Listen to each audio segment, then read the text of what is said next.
வணக்கம். தெளிவாக படித்தால் வெற்றி நிச்சயம் என்று தாகூர் கலைக்கல்லூரியில் நடைபெற்ற பயிற்சி பட்டறையில் கலெக்டர் தீபக்குமார் மாணவர்களுக்கு அறிவுறுத்தினார். புதுவை லாஸ்பேட்டை தாகூர் கலைக்கல்லூரியில் இறுதியாண்டு மாணவர்களுக்கான வேலைவாய்ப்பு பயிற்சி முகாம் கல்லூரி முதல்வர் ராஜன் தலைமையில் நடைபெற்றது.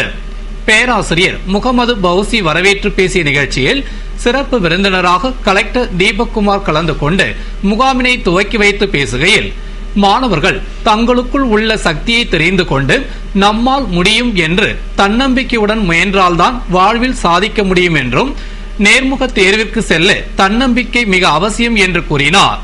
மாணவர்கள் பயத்தை விட்டொழித்து தெளிவாக படித்தால்தான் வெற்றி பெற முடியும் என்று பேசினார்.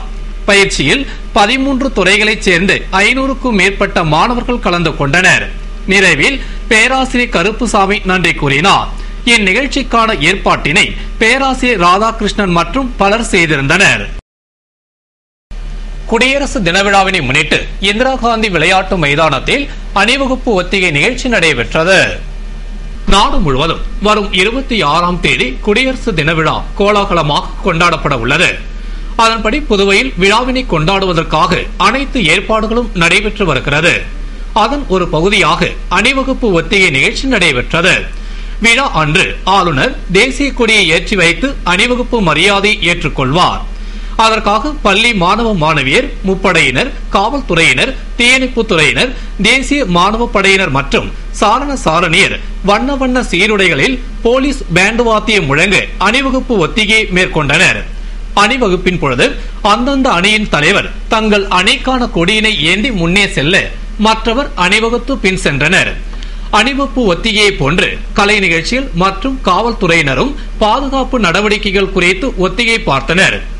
மேலும் விழாவில் பங்கேற்கும் ஆளுநர், முதல்வர், அமைச்சர்கள், சட்டமன்ற உறுப்பினர்கள் மற்றும் அரசு அதிகாரிகளுக்கான விழா மேடை தயாரிக்கும் பணியும் மும்முரமாக நடைபெற்று வருகிறது.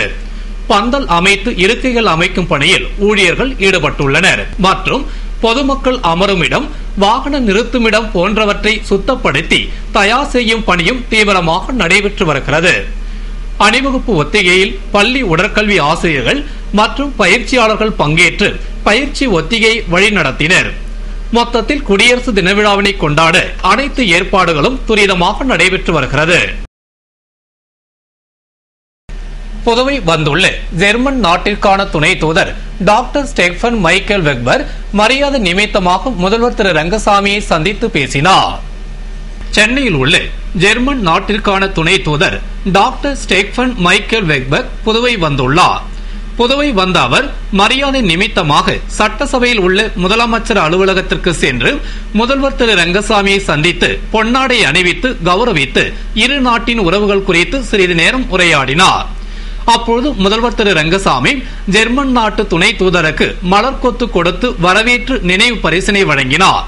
அப்பொழுது செய்தி மற்றும் விளம்பரத்துறை அதிகாரிகள் மற்றும் அரசியல் பிரமுகர்கள் பலர் உடனிருந்தனர். புதுவை நெல்லித்தோப்பு ஏஜி சபைக்கு கீபோர்டு இசைக்கருவியை முன்னாள் நகரமன்ற துணைத் தலைவர் திரு ஜான்குமார் வழங்கினார். புதுவை நெல்லித்தோப்பில் உள்ள ஏஜி கிறிஸ்துவ சபையினர் முன்னாள் நகரமன்ற துணைத் தலைவரிடம் தங்கள் சபைக்கு கீபோர்டு இசைக்கருவினை வழங்கிட வேண்டும் என்று கோரிக்கை விடுத்திருந்தனர். அதனை ஏற்றுக்கொண்ட முன்னாள் நகரமன்ற துணைத் தலைவர் கீபோர்டு இசைக்கருவியை ஏஜி சபைக்காக பாஸ்டர் மார்க் அவர்களிடம் ஒப்படைத்தார். அதனை பெற்றுக்கொண்ட பாஸ்டர் மார்க் முன்னாள் நகரமன்ற துணைத் தலைவருக்கு தனது சார்பாகவும் ஏஜி சபையின் சார்பாகவும் நன்றியை தெரிவித்துக் கொண்டார். அப்பொழுது ஏஜி சபை நிர்வாகிகள் பலர் உடனிருந்தனர். புதுவை அரசு நிதிநிலையை காரணம் காட்டி பள்ளி மாணவர்களுக்கான ரொட்டிப்பால் திட்டத்தை நிறுத்திவிடக் கூடாது என்று காங்கிரஸ் வலியுறுத்தியுள்ளது. இது குறித்து காங்கிரஸ் செய்தி தொடர்பாளர் வீரராகவன் கூறுகையில், ஏழை எளிய மாணவர்கள் பல்வேறு வீட்டு சூழ்நிலை காரணமாக சாப்பிடாமல் வயிற்று பசியோடு பள்ளிக்கூடத்திற்கு செல்லுகிற அவல நிலையை போக்க வேண்டும் என்ற உயர்ந்த நோக்கத்தோடு கடந்த 2002ஆம் ஆண்டு காங்கிரஸ் தலைவி சோனியா காந்தி அவர்களால் ராஜீவ்காந்தி பெயரால் துவங்கப்பட்ட காலை மற்றும் மாலை இலவச சிற்றுண்டி வழங்கும் திட்டமான இலவச ரொட்டிப்பால் திட்டத்தை புதுவை அரசு நிதி நெருக்கடியை காரணம் காட்டி முடக்கிவிடக் கூடாது என்றார்.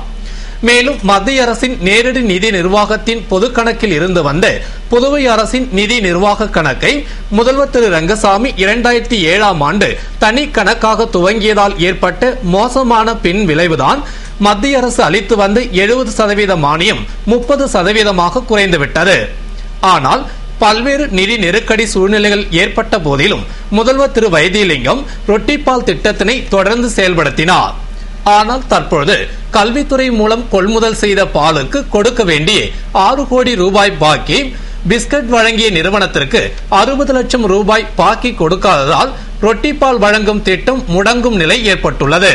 எனவே மாணவர்களின் பசிப்பினியை போக்க மதிய உணவு திட்டத்தை கொண்டு வந்து பெருந்தலைவர் காமராஜரின் சீடர் வாழும் காமராஜர் என அவரது ஆதரவாளர்களால் வர்ணிக்கப்படுகின்ற முதல்வர் திரு ரங்கசாமி எந்த காரணத்தையும் கொண்டும் ரொட்டிப்பால் திட்டத்தை நிறுத்தக்கூடாது என்று அவர் வலியுறுத்தி கூறினார்.